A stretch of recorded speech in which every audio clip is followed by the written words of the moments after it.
bisa ditunda lagi. Sekarang juga aku harus pergi. Karena ini menyangkut soal Nalini. Nalini? Benar. Sudah lama sekali saya tidak bertemu dengan dia. Dia sedang menghadapi bahaya. Bahaya? Siapa yang meninggal itu Kisanak? Majikan saya, Pak Kuwu Balanga. Berkelahi dengan serigala? Justru temannya. Temannya? Ternyata dia murid Mak Lampir. Pokoknya serahkan pada kami. Semuanya akan beres.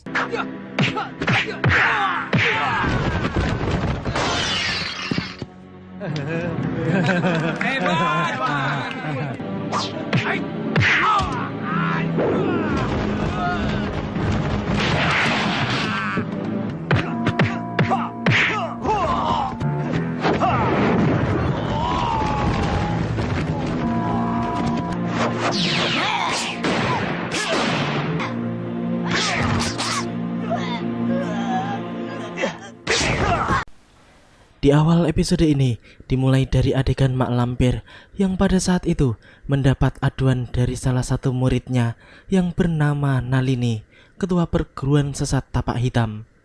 Murid Mak Lampir itu pun kemudian melaporkan bahwa ia mendapat gangguan dari Kuwu Balanga, kepala desa Karangjati yang ingin meminang adiknya. Namun ia menolaknya karena kepala desa itu sudah terlalu tua. Kemudian Kuwu Balanga pun tidak terima, lalu mengancam akan membumi hanguskan perguruan tersebut, sehingga ia meminta bantuan kepada Mak Lampir, guru besarnya. Cuma seorang Kuwu. Kau takut? Mana nama besar perguruan tapak hitam? Kau membuat aku malu, Nalini. Dulu dia takut sama saya, Guru. Setelah dia mendapat bantuan dari Cangkang Ngeak, dia jadi berani. Cangkang Ngeak Ratu Siluman Serigala. Betul, Guru. Kuwu Balanga menganut aliran ilmu siluman. Itulah sebabnya dia bersahabat dengan Cangkang Ngeak, yaitu ingin menghancurkan perguruan saya ini. Ratu Siluman Serigala adalah salah satu musuh Mak Lampir, dan Kuwu Balanga adalah penganut ilmu siluman, sehingga ia bersahabat dengan Cangkangnya atau Ratu Serigala itu. Setelah mendapat laporan dari muridnya itu, Mak Lampir pun berjanji jika ia akan segera memberi pelajaran pada orang-orang yang berani mengusik muridnya. Malam itu, Kuwu Balanga pun tampak sedang asyik menenggak minuman kerasnya. Setelah merasa puas, ia pun memanggil anak buahnya untuk memperketat penjagaan di luar karena ia akan segera tidur. Namun, belum juga ia meletakkan badannya, tiba-tiba datanglah Mak Lampir yang kemudian langsung menghajarnya beserta para anak buahnya yang berusaha membantu. Mak Lampir! Kau mengganggu Nalini, muridku. Kau harus mati. Ya!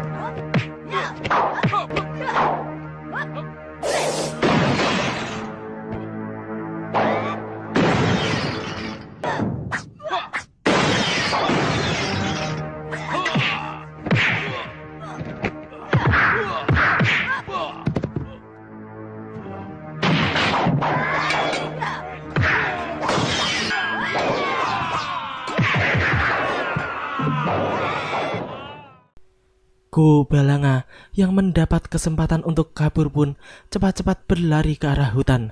Namun ia belum tahu siapa lawannya, sehingga kemanapun ia pergi, nenek bangkotan itu akan tetap mudah menemukannya.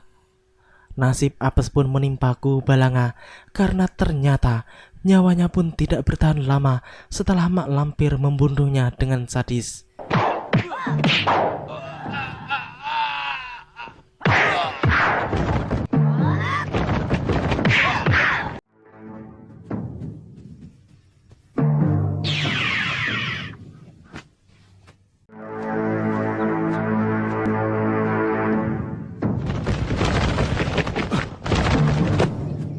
Kuwu Balanga!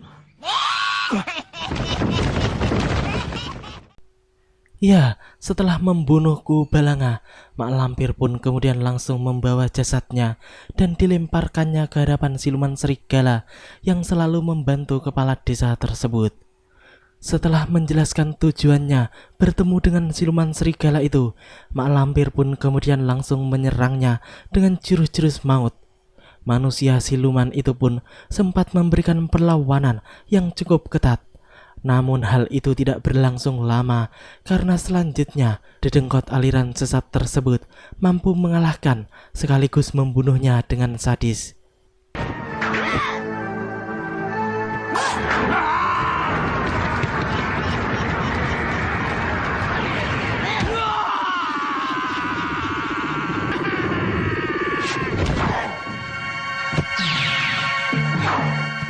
Terima kasih, Guru. Kamu harus menemui Mayang Sari, saudara seperguruanmu. Saya juga akan mengajak Sakala dan Sariti dari Lembah Tengkorak untuk menemui Mayang Sari dan kawan-kawan. Kini kita menuju Sembara dan Basir yang pada saat itu baru saja melewati desa Karangjati, dan mereka berdua secara tidak sengaja bertemu dengan segerombolan warga desa yang sedang mengelilingi jasad Kubalanga yang telah tewas. Sedangkan tidak jauh dari tempat itu, tampak warga yang lain sedang menggali kuburan yang kemungkinan besar untuk mayat tersebut. Sembara dan Basir pun kemudian segera menghampiri seorang lelaki setengah baya yang tampaknya adalah pimpinan dari orang-orang itu untuk bertanya tentang tewasnya orang tersebut. Siapa yang meninggal itu Kisanak? Majikan saya, Pak Kubalanga. Berkelahi dengan serigala? Justru temannya. Temannya? Kubalanga berteman dengan serigala dan kedua-duanya dibunuh oleh Mak Lampir. Mak Lampir? Kubalanga bermusuhan dengan Nalini, ketua perguruan tapak hitam. Ternyata dia murid Mak Lampir.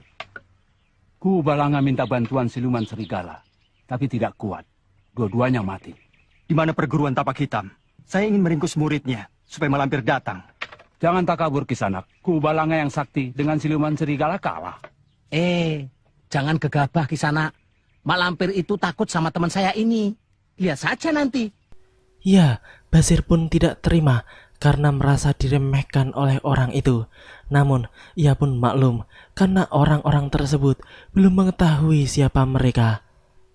Setelah acara pemakaman itu selesai, Sembara pun kemudian segera mengajak Basir untuk pergi ke perguruan tapak hitam. Di sana terlihat Nalini sedang melatih murid-muridnya.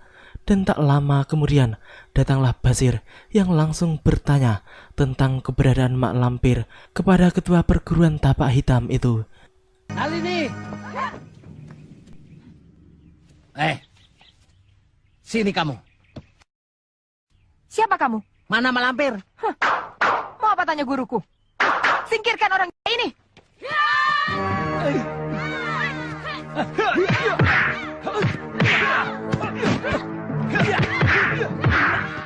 Ya, akhirnya terjadilah pertempuran di antara mereka. Nalini yang sangat kesal dengan Basir pun kemudian langsung menerjangnya dengan jurus-jurus tapak hitam miliknya, sehingga Basir pun menjadi kewalahan dibuatnya. Namun, sahabat Sembara itu juga tidak semudah itu ditaklukkan, karena dalam posisi yang terjepit pun ia masih bisa memberikan serangan balasan sebelum akhirnya roboh oleh tendangan keras Nalini. Sembara yang melihat Basir dikalahkan pun tidak tinggal diam. Ia pun kemudian segera turun tangan menghadapi Nalini.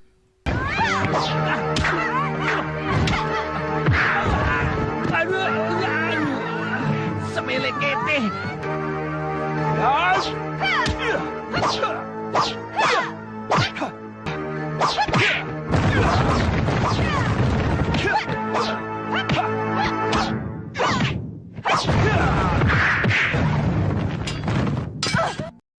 Akhirnya, ketua perguruan tapak hitam itu pun dapat dikalahkan dengan mudah oleh Sembara.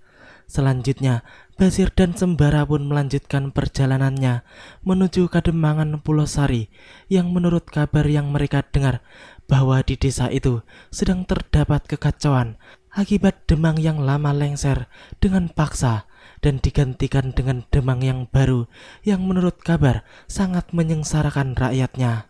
Sembara pun mengajak Basir untuk menyelidiki terlebih dahulu kasus di tempat itu sambil makan dan bersantai di salah satu kedai yang mereka pilih. Kamu lihat di sana itu, Sir? Dari tadi aku melihat orang berkumpul. Makin lama makin banyak. Kang, Iya, Den. di sana ada apa? Oh, rumah mereka mau digusur. Digusur? Mau dibuat jalan. Demang Suwandaru mau membuat jalan dari rumahnya langsung ke pusat kota. Semilik kete. Berarti memang benar. Demang itu tidak baik. Bukan tidak baik lagi, Den. Jahat. Semua keinginannya harus dipatuhi. Yang melawan dibunuh, Den. Setelah mengetahui permasalahan Demang Suandaru dari orang tersebut, Basir dan Sembara pun segera berjalan mendekati kerumunan warga, dan kemudian si gendut itu pun langsung berkata dengan keras bahwa jangan sampai mereka mau menyerahkan rumahnya kepada Demang Serakah itu untuk dirobohkan. Apalagi mereka sama sekali tidak mendapatkan ganti rugi atas semua itu. Apa kalian dapat ganti rugi? Makanya jangan mau. Pokoknya serahkan pada kami. Semuanya akan beres. Jangan ngomong sembarangan. Kalau anak buah Suwandaru dengar, bisa celaka kita. Ya, Kisana ke mana? Kami baru melihat. Orang-orang itu pun masih ragu dengan kemampuan Sembara dan Basir, karena memang mereka masih belum mengetahui siapa kedua orang yang tiba-tiba saja muncul itu. Mendadak saja, salah seorang dari warga melihat kehadiran antek-antek Demang Suandaru di sana, sehingga mereka pun menjadi ketakutan dan hendak kabur. Namun, Basir pun dengan penuh percaya diri menyuruh mereka semua untuk berlindung di belakangnya, dan ialah yang akan mengurus orang-orang Suandaru tersebut, sekaligus membuktikan bahwa ia dan Sembara mampu menyelesaikan permasalahan itu. Siapa mereka? Anak buah Demang Suwandaru. Kalian nonton saja. Waktu kalian 3 hari sudah habis. Tempat ini akan dibersihkan. Kalian itu kalau ngomong pakai... Memangnya mereka bikin rumah itu pakai kentut? Siapa kau? Hah? Semilik kita.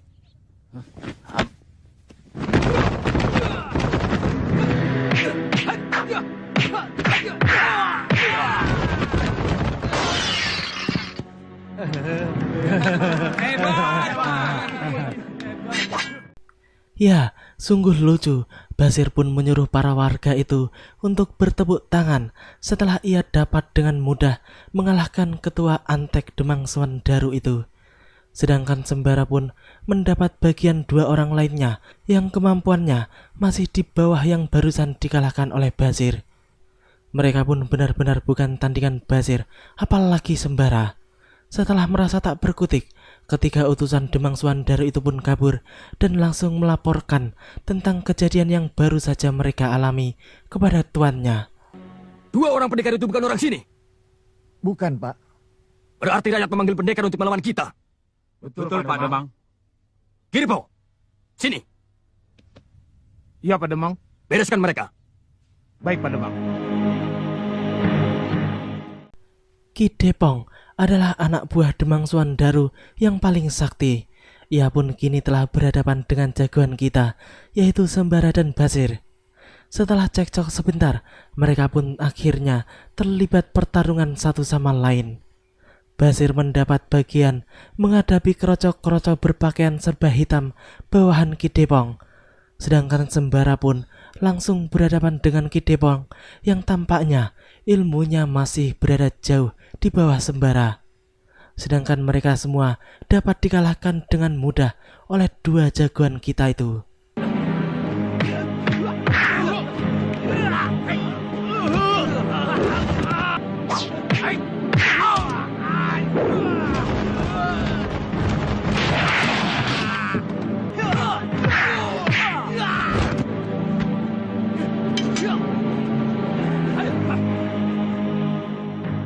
Pendekar itu pasti disewa oleh Demang Prawiro. Bekas Demang yang dulu. Ya, dia masih dendam pada kita. Karena kekuasaannya kita rebut. Ya, di saat mereka sedang berunding, tiba-tiba datanglah Basir dan Sembara yang langsung mendobrak gerbang utama rumah Demang tersebut. Mereka pun dibuat kaget. Namun, tanpa basa-basi lagi, kembali terjadi pertarungan di antara kedua belah pihak. Seperti biasa, 2 pahlawan desa Pulau Sari itu pun dengan mudah dapat menundukkan lawan-lawannya. Sehingga kemudian Demang Suandaru beserta istrinya sendiri pun ikut turun tangan untuk menghadapi Sembara.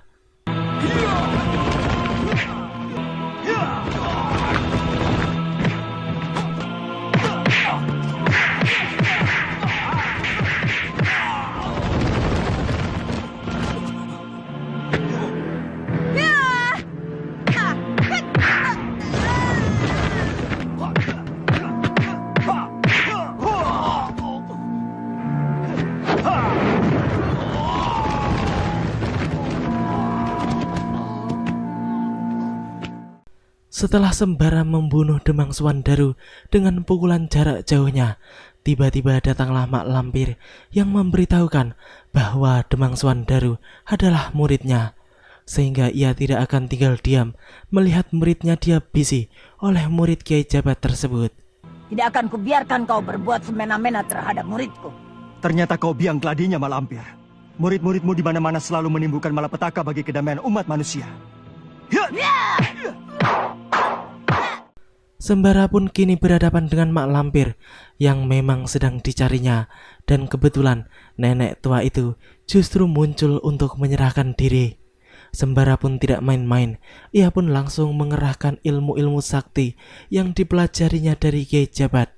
Dan setelah ia merasa kesulitan untuk menundukkan si nenek bangkotan itu, maka ia pun segera mengeluarkan senjata andalannya, yaitu Cemeti Amarasuli yang selalu ditakuti serta menjadi momok bagi Mak Lampir.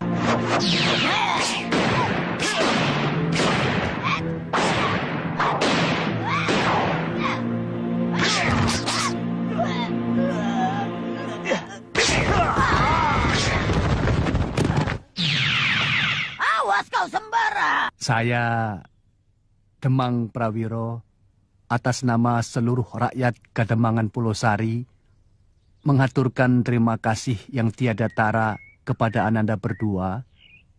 Ki Demang Prawiryo yang pada saat itu telah kembali memimpin Kademangan Pulau Sari pun mengaturkan terima kasih kepada dua pendekar yang telah menumpas kejahatan Demang Suwandaru terhadap rakyatnya. Dan ia pun meminta Sembara serta Basir untuk tidak pergi meninggalkan desa itu terlebih dahulu, sebab mereka takut jika orang-orang jahat itu kembali mengacau desanya. Pasti akan segera kembali kemari untuk membalas dendam. Hal itu sesuai dengan niat kami, Ki Demang. Sebab meskipun Suwandaru dan Katipari sudah mati, tapi guru mereka yaitu Mak Lampir masih gentayangan. Terima kasih, Nak Sembara. Guru, Kakang Suwandaru di mana, Guru?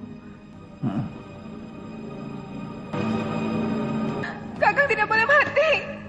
Istri Demang Suwandaru itu pun menjadi histeris ketika menyaksikan suaminya telah menjadi mayat. Ia pun mengguncang-guncang mayat tersebut dan berharap suaminya bisa kembali hidup. Namun, jelas itu tidak mungkin, sehingga kemudian Mak Lampir pun menariknya dan memberitahukan serta mengingatkan bahwa ia terluka parah dan harus melakukan pemulihan agar tidak tewas seperti Suwandaru suaminya. Kerahkan jika anda rasa, atau kau memang ingin mati. Murid Mak Lampir itu semuanya nggak ada yang benar. Supeni, Sasongko, sama si Jambrong sudah menguasai desa Ganding. Sekarang ini Patipari merampas Kademangan Pulau Sari, Mayang Sari, Banuseta, Kalawika, Bakawulung. Lah semuanya itu kan menjadi antek-anteknya Belanda si Arab semilik itu. Semua itu tergantung gurunya, Sir.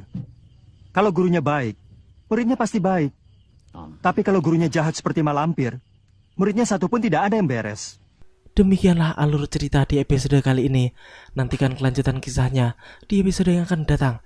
Terima kasih bagi teman-teman semua yang udah mau nonton. Jangan lupa subscribe dan share dan juga nyalain notifikasinya. Assalamualaikum warahmatullahi wabarakatuh. Dan salam anak 90-an. Kira-kira kemana ya larinya perempuan itu? Apa dia pulang ke istananya? Tidak, dia pasti bersembunyi di satu tempat. Aku berharap dia akan datang lagi ke sini untuk balas dendam. Lah,